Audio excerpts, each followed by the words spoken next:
Hello everyone, कैसे हैं आप सब। आई होप आप सब लोग अच्छे होंगे, स्वस्थ होंगे, खुश होंगे। आज मैं आपको बताने जा रही हूँ, अगर हम लोग सुबह की भाग दौड़ में सुबह झाड़ू पोछा ये सब करना रहता है, साफ़ सफाई, अगर मान लो हमारी झाड़ू टूट जाती है और हम नई झाड़ू मार्केट से नहीं ला पाते हैं, तो हम कैसे झाड़ू लगाएंगे, कैसे घर की साफ़ सफाई करेंगे। कभी कभी ऐसा होता है हम लोगों को टाइम नहीं मिलता है, झाड़ू टूट जाती है, बच्चे तोड़ देते हैं और टाइम नहीं मिल पाता है मार्केट जाने का, झाड़ू आ नहीं पाती, तो झाड़ू ऐसे में कैसे झाड़ू लगाएं। टूटी हुई झाड़ू से तो नहीं लगा सकते, तो झाड़ू कैसे लगाएंगे ये हम आपको बताने जा रहे हैं। तो आप अगर वीडियो को देखेंगे तो आप खुद समझ जाएंगे मैंने किस चीज़ का यूज किया है झाड़ू लगाने के लिए। मैंने यूज किया है जो जाला साफ़ करने वाला होता है, उसको एक झाड़ू की तरह मैंने यूज़ किया है, और घर की इतनी अच्छे से सफाई हो जाती है, इतनी अच्छे से क्लीनिंग हो जाती है कि आप अगर खुद लगा के देखेंगे तो आपको समझ में आएगा। मैं भी पहले झाड़ू टूट जाती थी तो सोचती थी कैसे झाड़ू लगाएं, कैसे साफ़ करें। कभी कभी ऐसा होता था कि झाड़ू टूट गई या झाड़ू गीली हो गई, पहले वो वाली झाड़ू आती थी फूल वाली, वो टूट जाती थी तो या गीली हो जाती थी तो झाड़ू नहीं लगाते बनता था। तो अब जो है मैंने ऑप्शन ढूंढ लिया है, मैंने सोचा आप लोगों को भी बताएं, तो आप लोग वीडियो को देखिए, एंजॉय कीजिए और देखिए झाड़ू कैसे लगाई है मैंने।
आप लोग यकीन मानिए, इससे इतना अच्छा झाड़ू लगाते बनता है। अगर आपके बैकबोन में दिक्कत है, आपको दर्द है, पीठ में झुक के आप झाड़ू नहीं लगा पाते हैं, तब भी ये बहुत अच्छा ऑप्शन है कि आप खड़े होकर के झाड़ू लगा सकते हैं। कभी कभी प्रेगनेंसी के टाइम हम लोग झाड़ू नहीं लगाने में दिक्कत होती है, हम लोग झाड़ू नहीं लगा पाते हैं, झुकने में दिक्कत होती है, तो आप इसको यूज़ करके आप खड़े खड़े झाड़ू लगा सकते हैं, आपको दिक्कत नहीं होगी।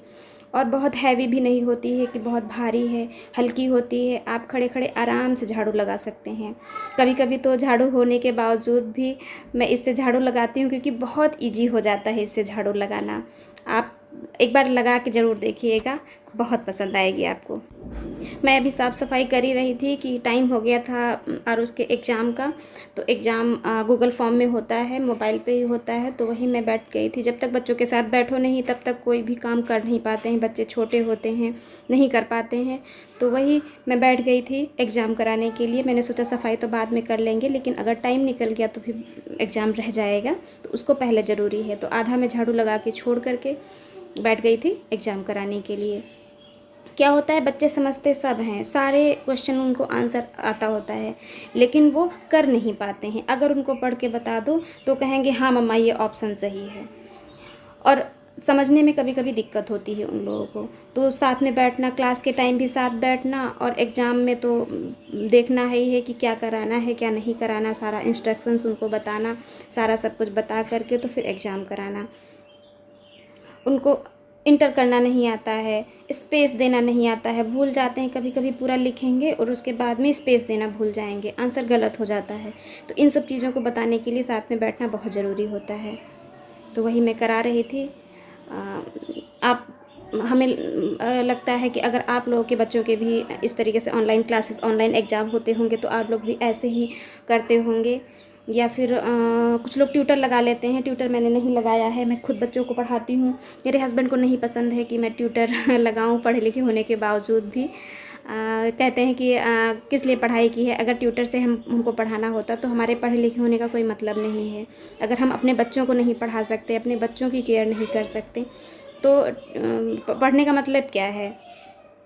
कभी कभी तो हम लोगों की जॉब नहीं लगती है तो ये लगता है कि पढ़ने का कोई मतलब नहीं है, जॉब नहीं मिली या ये है, तो हस्बैंड कहेंगे बहुत बेनिफिट है पढ़ने का। अगर आप पढ़े लिखे हैं तो आप उन लोगों से बेटर काम कर सकते हैं जो नहीं पढ़े लिखे हैं। अगर आप पढ़े लिखे हैं तो आपके माइंड में बहुत सारे आइडियाज़ आएंगे, आप अपने काम को ईजी बना सकते हैं। और पहले की तरह लोग काम करते थे, उनको टाइम लगता था। पढ़े लिखे होने पे ये होता है कि हम लोग कोई भी चीज़ को इजी बना देते हैं, अपने बच्चों को ही पढ़ा लेते हैं, वही बहुत बड़ी बात है। नहीं तो बच्चों को पहले क्या होता था, माँ बाप पढ़े लिखे नहीं होते थे, बच्चा स्कूल जा रहा है, होमवर्क कर रहा है कि नहीं कर रहा है, कि रास्ते में खेल ही रहा है, कुछ उन लोगों को पता नहीं होता था। बच्चा बुक खोल के बैठा है, पढ़ रहा है या कुछ और कर रहा है, ये भी उन लोगों को नहीं पता था। कम से कम बच्चों को ये चीज़ तो हमें पता है कि हाँ बच्चा पढ़ रहा है कि नहीं पढ़ रहा है, खेल रहा है, कहीं कॉमिक्स बुक ही तो नहीं पढ़ रहा है, कुछ और ही तो नहीं पढ़ रहा है। तो यही सब चीज़ें होती हैं। एक बार मैं फिर आप लोगों से कहना चाहूँगी कि इसको एक बार यूज़ करके आप लोग ज़रूर देखिएगा, ज़रूर देखिएगा। बहुत बहुत ईजी रहता है, झाड़ू लगाना, साफ़ सफाई करना बहुत ईजी हो जाता है। ऑप्शन के झाड़ू के ऑप्शन के रूप में बहुत ईजी हो जाता है। एक बार ट्राई ज़रूर करिएगा। और अगर आप लोग हमारे चैनल पे नए हैं तो सब्सक्राइब कीजिएगा, लाइक कमेंट करिएगा। तब तक के लिए एंजॉय कीजिए। लास्ट में मैंने एक ट्रिप डाली है, हम लोग जा रहे हैं लखनऊ। वहाँ क्या हुआ कैसे हुआ उसका ब्लॉग मैं बाद में बनाऊँगी। अभी तो फ़िलहाल हम लोग लखनऊ जा रहे थे, बीच में एडिटिंग कर दी थी, तो ये ब्लॉग मैंने पहले पोस्ट कर दिया और वहाँ वाला ब्लॉग बाद में पोस्ट करेंगे। तब तक के लिए बाय बाय, एंजॉय कीजिए। लखनऊ जा रहे हो? लखनऊ में कौन कौन का? दीदी भी।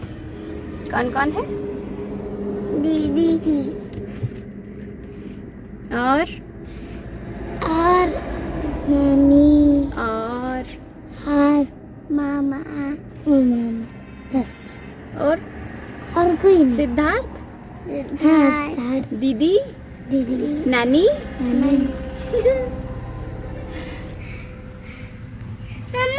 सबको मत दिखाना। क्यों दिखाना मत। क्यों? सबको दिखाएंगे। हाँ? सबको दिखाएंगे। क्यों? क्योंकि मेरा बाबू है।